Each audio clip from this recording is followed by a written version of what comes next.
Hello there friends, welcome back to another episode of Generation Tech. My name is Alan. In one of our last episodes, Grand Admiral Thrawn, huge fan by the way, sent us a message asking us to rank the members of the Bad Batch from the most powerful to the least. I'm guessing what Grand Admiral Thrawn wants us to really do is to analyze the Bad Batch on behalf of him, which is exactly what we'll be doing today. While I can't help but love Wrecker, it's pretty obvious why he would be ranked the lowest amongst the Bad Batch by a chiss like Thrawn. Grand Admiral Thrawn is almost the exact opposite of Wrecker.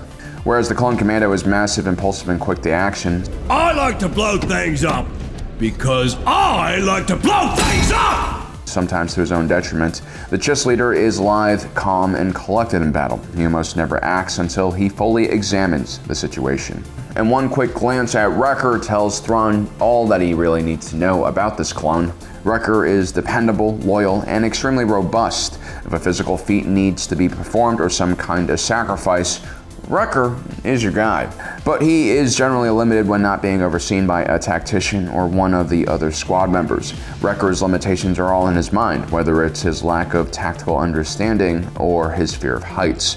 It should be noted though, as a practitioner of the martial arts, Thrawn might enjoy sparring with someone like Wrecker, who does resemble one of his massive training droids. While Thrawn might not be the best at connecting with people who are different from him, he does like to show everyone respect until they lose it. So I'm sure he would still get along with Wrecker somewhat. What can you say about Ekko aside from the fact that he is a survivor? As a clone, he was a by-the-books type of soldier. He only survived his first mission through mostly luck. But by the time he joined the 501st and graduated to the rank of ARC Trooper, he became quite a competent fighter. Ekko's main attributes that Thrawn would really like are his dependability and also his discipline. No one spent more time than Ekko reading the field manual, and even though he might lack some of the abilities of other members of the clone army, he more than made up for it with his willingness to work hard and never give up. You have to learn to tune out distractions, which comes with practice. Thrawn will always have use for individuals like Ekko. Here is a clone soldier that he can deploy and pretty much depend on completely. Although Ekko does have some limitations that other clones might not. And I'm not just talking about the fact that he's missing a hand and can only wield a sidearm. Ekko's limitations come from the fact that he is basically a reg clone. He didn't have any of the mutations that the other members of the Bad Batch have. Omega has proven herself to be quite a competent clone. Despite her youngish demeanor, Omega is actually older than all of the other mutated clones of the Bad Batch. She just lacks their accelerated aging. It quickly becomes apparent that Omega is an extremely empathetic individual. She can get a lot of information from a person with just one quick glance. She was able to spot who Sid the Fixer was without even knowing what she looked like. What's your deal, Tiny? You're Sid.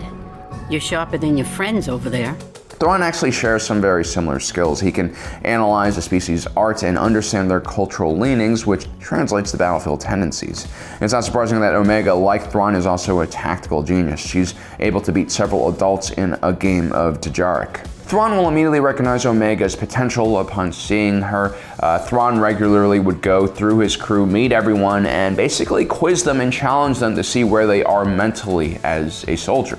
Thrawn has never been one to judge someone by their size, age, species, and so on. He's far too practical, intelligent, and individualistic to allow society or some other individual standards to shape how he sees the world. If a person is capable, then he will mentor them to their fullest potential. This was the case with Eli Vanto, a young Imperial officer who served as a translator and guide for Thrawn when he first joined the Empire.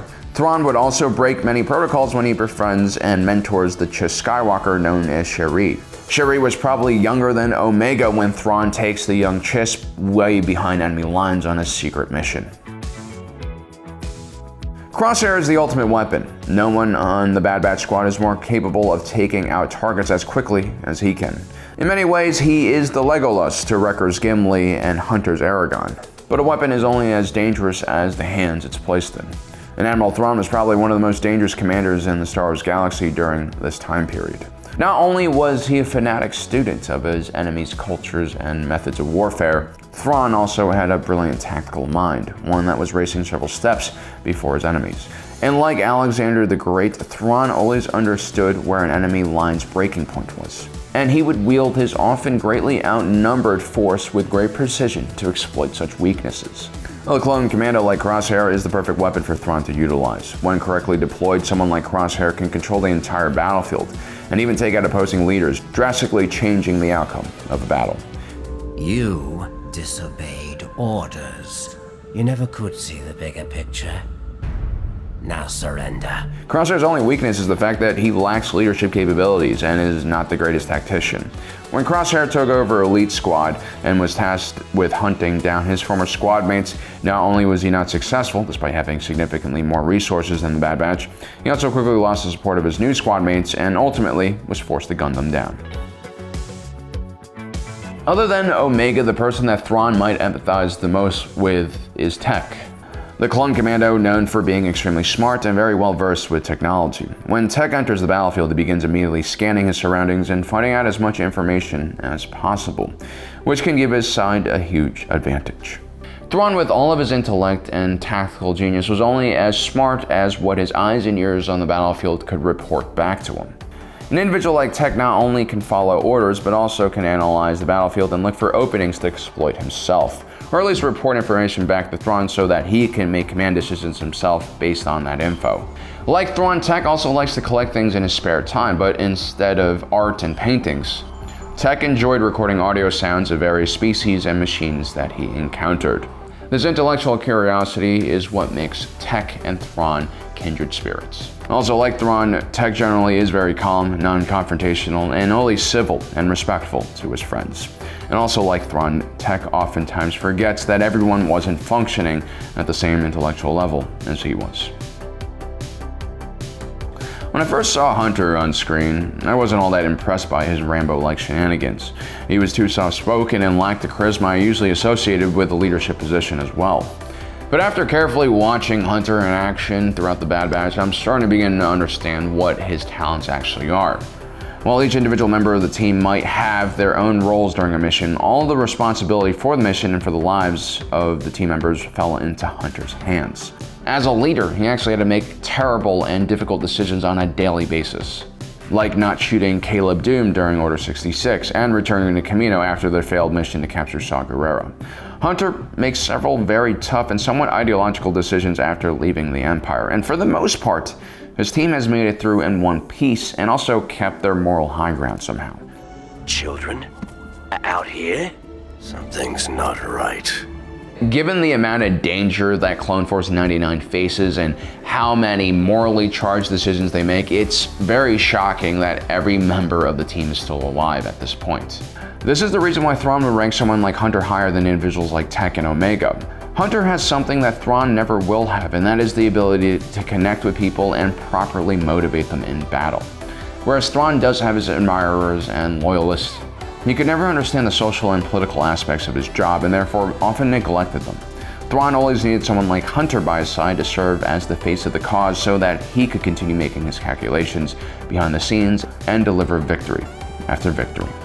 So there you have it, guys. That is our ranking of the Bad Batch and Omega, at least by Thrawn's standards. Let me know what your ranking is and the reasons why you put each clone in that position.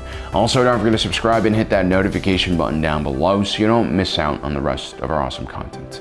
As usual, thanks for joining us today. If you're watching this, you are Generation Tech.